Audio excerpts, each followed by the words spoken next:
All right, let's get right into it. The Bob Lazar story. I mean, for decades, it's been one of the most divisive stories in the whole UFO world.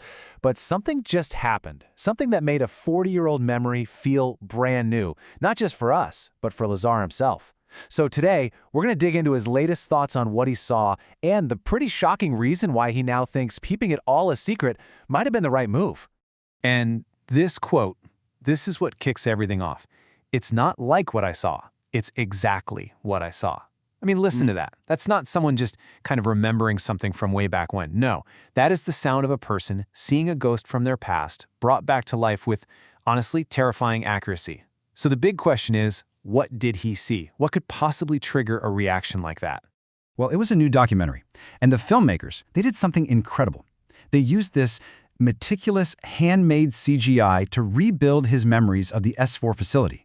I mean, they recreated everything he described, piece by piece, right down to the color of the paint on the equipment. And seeing this recreation was so visceral for Lazar, they say it actually brought him to tears. And get this, it even started unlocking memories, details that he hadn't thought about in decades. It's that moment that has just completely reignited the conversation around his whole story. Okay, so to really get why that moment is such a game changer, we gotta rewind a bit. We need to go back to the very beginning, to the core of what Lazar claimed he saw and did inside what might just be the most secret place on the entire planet. You know, what's so wild is just how long this story's been around. Back in the late 80s, Bob Lazar was basically out there on his own. And let's be honest, most people just wrote him off. But then, fast forward a few decades, and boom, the Pentagon itself starts releasing official Navy videos of UFOs, crafts doing the exact kinds of impossible maneuvers he was talking about all those years ago. And now, you have this film that literally turns his memories into something we can all see, adding this whole new, really bizarre layer to the entire saga. So, picture this. Lazar walks into the S4 hangar for the first time. You'd think his mind would be blown right away, right? But no, his first reaction was actually pretty normal. He saw an American flag sticker on the side of this flying saucer and thought, oh, okay, this is one of ours. You know, he's a physicist on a secret government project, so he just figured it was some top-secret next-gen American tech. Makes sense. But yeah, that perfectly logical assumption, it got shattered. Fast. His lab partner, this guy he only knew as Barry, just turns to him and says, no, this is an alien craft, and we need to figure out how this works. And just like that, in that one sentence, the entire game changed. This wasn't about building the next cool jet anymore. This was about reverse engineering something from somewhere else entirely.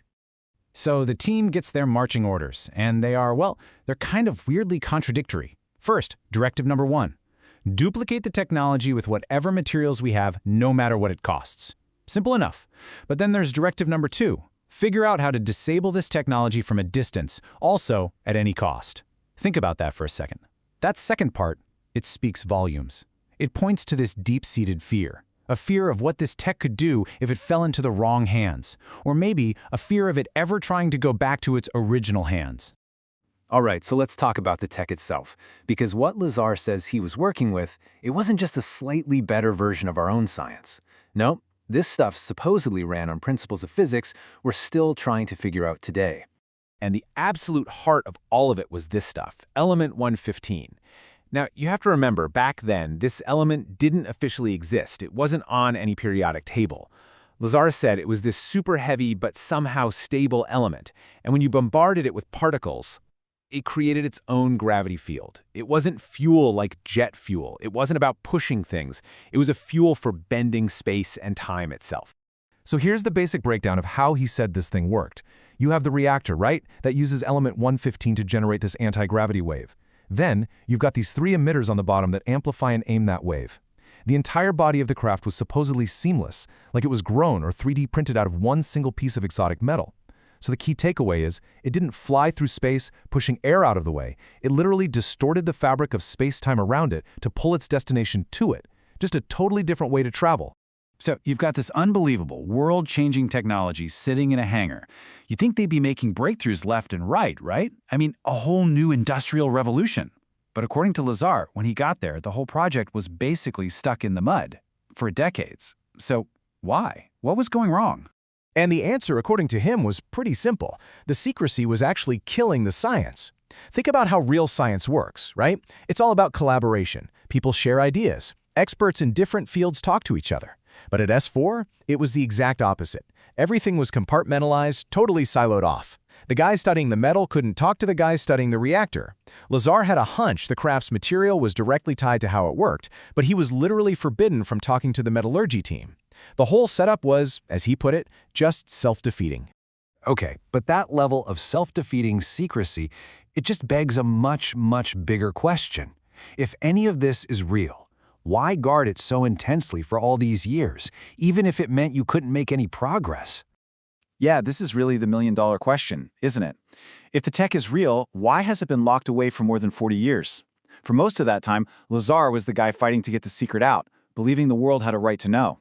But now, well, his tune has changed, dramatically. And this quote says it all. In a pretty recent conversation, Lazar just flat out said, "Maybe I'm the asshole. Maybe they're right."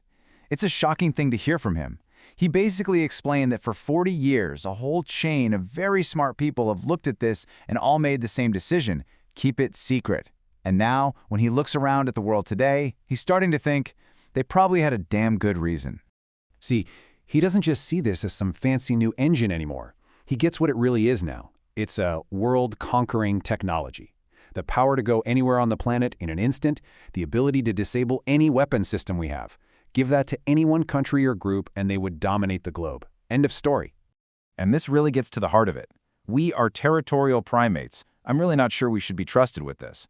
His argument now is that when you strip everything else away, we're a species that fights over patches of dirt. We're tribal. And to give that kind of ultimate power to a species with our history, it could be the last mistake we ever make. It's a pretty heavy thought, especially coming from the guy who blew the whistle in the first place.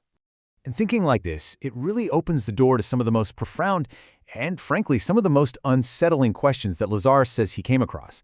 Ideas that are way bigger than just nuts and bolts technology, and really start to mess with our whole idea of what it even means to be human. So one of the absolute weirdest and most haunting details from Lazar's story is his claim that he read these briefing documents where humans, you and me, were referred to simply as containers. Just that one word. And it just hangs there, right? The implication is so deeply creepy. Containers. For what? Our souls? Consciousness? It just completely reframes our entire existence, suggesting we're just vessels. And that idea just blows up our place in the universe. I mean, we love to think of ourselves as the top of the food chain, right? The smartest things around, the pinnacle of evolution. But if this technology is real, it suggests that not only are we not at the top, we might not even be close. And from there, the speculation just gets crazier. Are we some kind of invasive species here on Earth, something that doesn't quite fit in with the rest of the planet's ecosystem? Or, and this is the big one, were we engineered? Are we not the product of random evolution at all? I know, they're shocking ideas, but these are the kinds of thoughts that pop up when you're faced with the very real possibility that we are not alone and that we are definitely not the smartest kids on the block. Which kind of leaves us with this final massive question. You look at humanity and we have this relentless, almost programmed drive to create new technology, to build bigger, better, faster things. So is that drive leading us to become like gods ourselves? Or, as Lazar seems to fear now, is it all just a trap? A path that's pushing us towards a power that we are fundamentally too immature, too primate to ever handle? And that really is the question his story leaves us all to wrestle with.